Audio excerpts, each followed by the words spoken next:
Pernikahan Alia Rohali dengan Faiz Ramzi Rahbini tinggal hitungan hari saja. Meski pernikahan ini bukan yang pertama bagi Alia, bukan berarti mantan putri Indonesia ini jadi menyepelekan segala persiapan menuju hari besar itu. Karena ingin semuanya sempurna, Alia jadi stres sendiri memikirkan banyak detil-detil pernikahan yang belum 100% selesai. Ada beberapa undangan yang belum terkirim, terus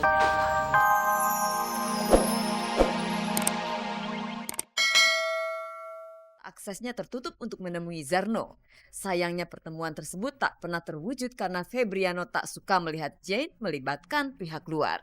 Ya, kalau misalnya emang kangen sama anak ya telepon aja, tinggal telepon gitu.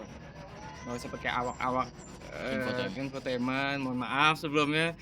Terus juga nggak usah pakai pengacaranya, tinggal ketemu misalnya di kolam berenang atau di mana sambil berlibur gitu loh. Kita bisa bicarakan lebih lebih mendalam ya, Mas ya. Lebih detail gitu bagaimana ke depannya, apa maunya dia, apa maunya saya. Sama seperti Rafli, Febri juga bersikukuh untuk mempertahankan rumah tangganya. Bedanya Febri berada di pihak yang dituduh menguasai anak. Saya tidak pernah menghilangkan figur ibu. Sampai semua lukisan, fotonya Jane, apa segala macam di rumah saya. Sampai ada filmnya Jane pun, di infotainment pun saya selalu bilang, itu mama, itu mama.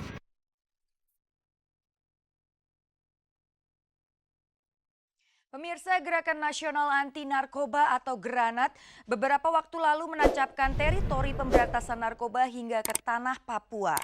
Mengapa Papua yang notabene jauh dari hiruk-pikuk kota besar diduga kuat memiliki aktivitas besar dalam peredaran obat-obat terlarang?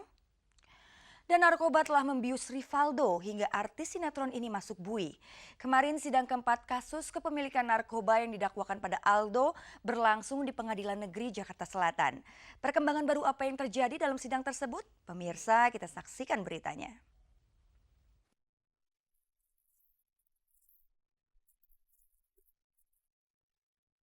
Dengan setia ayah Revaldo, Roy Permana mengikuti jalannya sidang keempat sang anak yang didakwa atas kasus kepemilikan narkoba. Di dalam sidang, keterangan Aldo yang sudah tercatat dalam berita acara pemeriksaan atau BAP dicocokkan lagi dengan penuturan langsung artis sinetron ini. Rupanya ada beberapa keterangan Aldo yang tidak sesuai dengan BAP.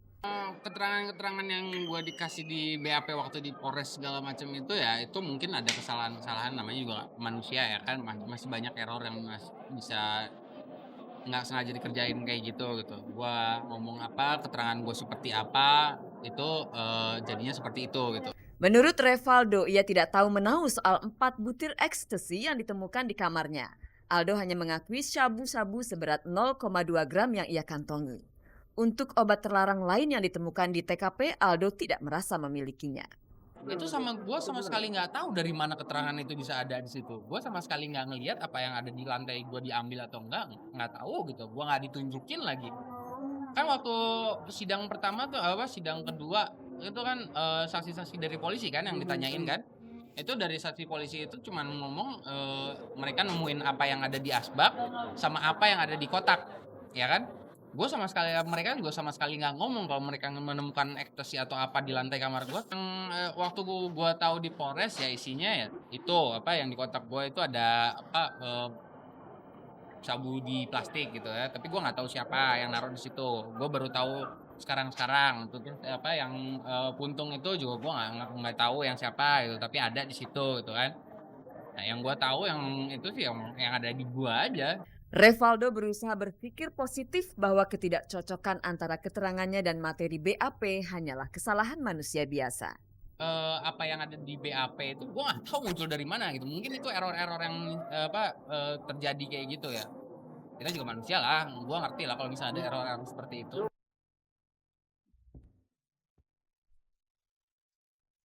Sekali orang menginjak bumi Papua, pasti akan terpana dengan keindahan alamnya.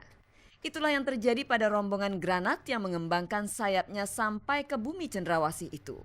Sudah begitu gawatkah tanah Papua untuk kasus narkoba? Tentu saja tak harus menunggu gawat untuk melakukan perang terhadap narkoba. Bahkan di dalam masyarakat suku-suku di Wamena sekalipun bahaya narkoba juga mengintip. Jadi bukan sesuatu yang aneh jika rombongan Granat merangsek sampai ke pedalaman Wamena. Tidak mustahil ya saudara-saudara kita yang sudah hidupnya seperti ini, suatu saat akan diracuni sehingga mereka hanya bekerja, bertani, kemudian untuk narkoba. Di setiap tempat yang dikunjungi, rombongan Granat selalu disambut dengan tarian-tarian khas. Belum lagi pemandangan alam yang menakjubkan, apalagi kalau dilihat dari angkasa, membuat semua orang betah berlama-lama di Papua. Perasaan seperti itu juga dialami oleh Alicia Johar.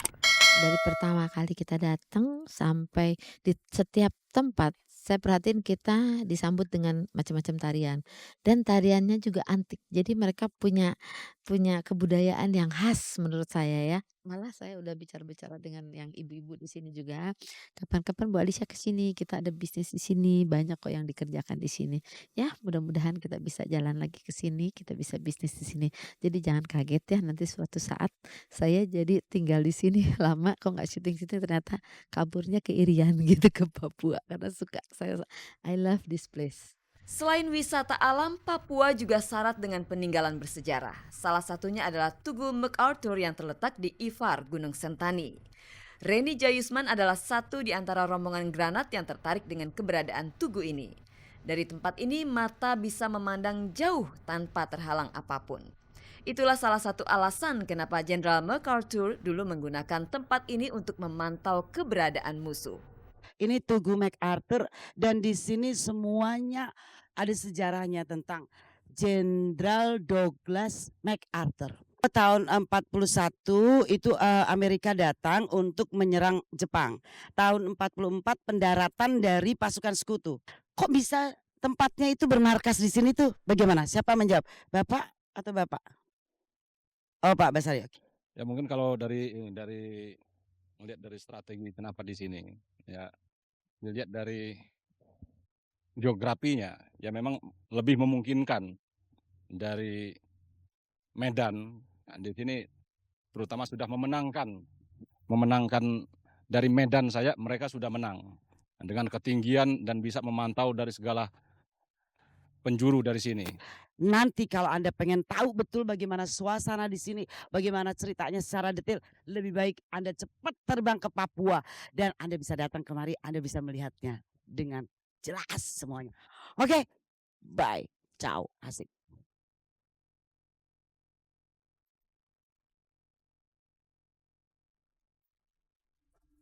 Pernikahan Alia Rohali dengan Faiz Ramzi Rahbini tinggal hitungan hari saja. Meski pernikahan ini bukan yang pertama bagi Alia, bukan berarti mantan putri Indonesia ini jadi menyepelekan segala persiapan menuju hari besar itu. Karena ingin semuanya sempurna, Alia jadi stres sendiri memikirkan banyak detil-detil pernikahan yang belum 100% selesai. Ada beberapa undangan yang belum terkirim, terus ya yang udah pernil sih sebenarnya bisa aja diurusin sama orang, cuma gue orangnya ternyata kurang bisa mendelegasikan sama orang ya, jadi stres sendiri sih memang gitu. Cuma lagi berusaha ditenangkan lah. Ya abis ini kan gue juga pindahan, jadi yang ngurusin rumah juga, nah jadi udah terlalu cukup ribet.